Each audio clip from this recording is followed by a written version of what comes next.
부활절이니까 부활 본문 오늘 말씀드렸는데 2000년 전 어느 아침에 막달라 마리아, 또 다른 마리아, 살로메라고 하는 여자가 예수님의 무덤에 향품을 바르러 갑니다. 향료를 바르러 갔는데, 그런데 이미 하루 전에 이미 니고데모와 그리고 아리마대 요셉이 예수님께 향료를 발랐다고 하는 기록이 요한복음 19장 39절로 40절 말씀에 이렇게 나와 있습니다. 이것은 이제 댁에 가서 찾아보시고요.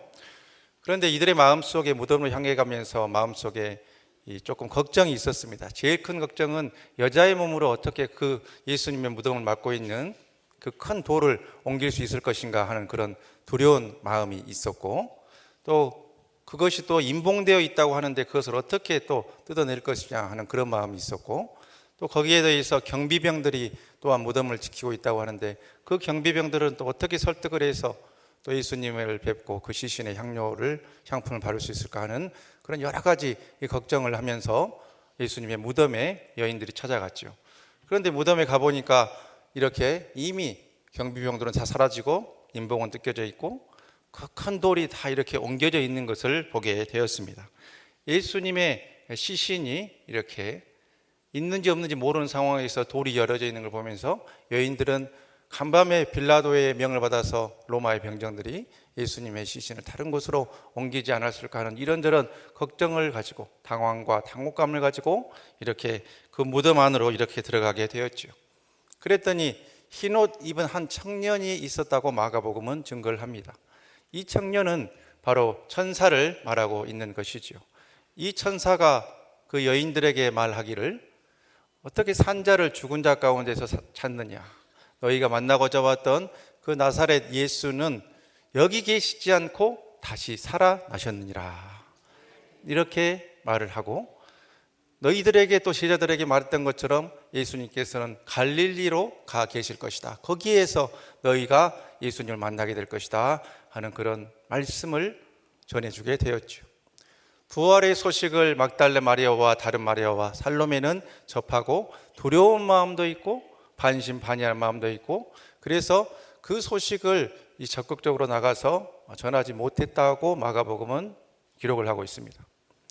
그런데 이건 3부에서만 드리는 이야기인데, 왜 예수님이 부활의 소식이 여인들에게 먼저 알려졌느냐? 예수님이 빨리 이것이 알려지길 원해서 남자가 아니라 여자들에게 했다는 그런 이야기가 있습니다. 그런 이야기가 있다는 말입니다.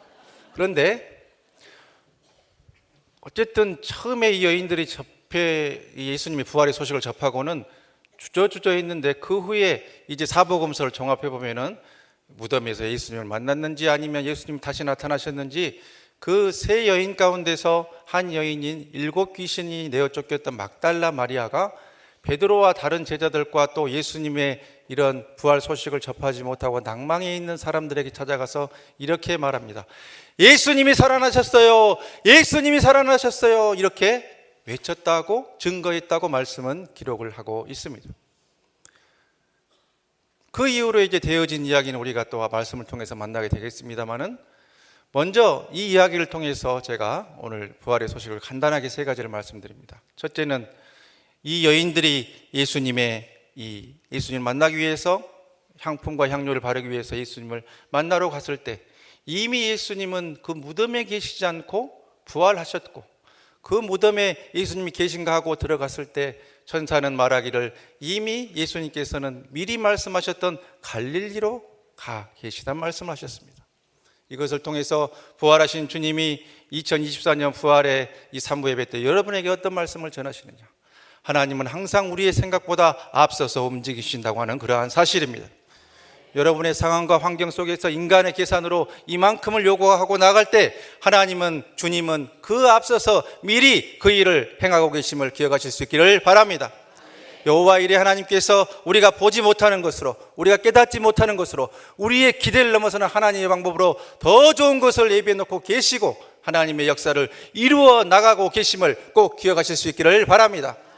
그래서 이 거룩한 부활의 아침에 이 여인들이 무덤에 예수님 만나러 가서 시체에 향료를 바르러 갔는데 이미 그 주님은 그 자리를 떠나 계셨고, 그곳에 들어가서 천사를 만나니까 이미 그 주님은 미리 말씀하셨던 갈릴리에 가서 그곳에 가서 만나게 될 것이다 말씀하신 것처럼 이스라엘 백성을 출애굽의 땅에서 불기둥 구름기둥으로 앞서서 인도하셨던 그 주님이 여러분의 남은 여생도 인도하실 시 것을 믿으시기를 바랍니다. 그 다음으로 세 여인이 부활의 소식을 접했습니다. 그 가운데서 가장 적극적으로 예수님의 부활의 소식을 전한 이는 막달라 마리아입니다. 우리는 모두 부활의 소식을 접한 그러한 사람들입니다. 이 가운데는 살로메 같은 사람도 있을 것이고 다른 마리아 같은 사람도 있을 것입니다. 그러나 바라기는 우리 산부예배 모든 성도님들은 성심을 다해서 충성을 다해서 예수 부활의 소식을 전했던 막달라 마리아 다 되시기를 간절히 바랍니다. 예수 부활의 증인되는 삶을 살아가시기를 바랍니다. 예수 고난의 소식, 나를 위해 피 흘리신 소식도 너무나 귀하고 좋은 소식이지만 그러나 그것을 넘어서는 가장 핵심적인 소식은 바로 부활의 소식입니다. 고린도전서 15장 12절로 15절에 이렇게 말씀하시고 있습니다. 댁에 가셔서 찾아보시고 20절에 또 이렇게 말하고 있는데 우리 이 말씀 다 같이 받들어 읽겠습니다. 그러나 이제 그리스도께서 죽은 자 가운데서 다시 살아나사 잠자는 자들의 첫 열매가 되셨도다. 첫 열매가 되셨도다. 이것은 두 번째 열매도 있고 다섯 번째 열매도 있고 100번째, 10,000번째, 억번째 열매도 있다는 그런 말씀 아니겠습니까? 예수님의 부활은 당신만 부활하신 것으로 끝나는 기적의 사건이 아닙니다. 사랑하는 분들이 천국에 가 계신 분들 많이 계실 겁니다. 그 영혼은 천국에 가 계시고 그의 육신조차도 예수님 공중 재림하실 때 생명의 부활로 예수님처럼 부활하시게 됨을 기억하실 수 있기를 바랍니다. 우리도 그렇게 될 것입니다. 왜냐하면 예수님께서 잠자는 자들의 첫 열매가 되어주셨기 때문이지요.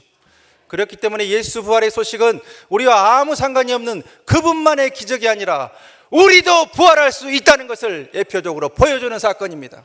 그러기에 예수 잘 믿고 영생복락 천국에 꼭 들어가시고 나중에 우리가 화장이 되든지 매장이 되든지 수목장이 되든지 우리의 욕심은 흩어져 있다가 우리 주님 공중 재림하실 때 생명의 부활로 다 살아나는 부활의 역사에 동참하시는 귀하고 복된 산부예배 모든 성도님들 다 되시기를 주님의 이름으로 간절히 축원합니다. 부활의 주님을 만남으로 어두움이 밝음으로 바뀌게 될 것이고 죽음이 생명으로 바뀌게 될 것이고 모든 우리의 환경을 억누르는 안타깝고 절망적인 것들이 예수 안에서 부활의 소망과 생명으로 바뀌게 될 것입니다.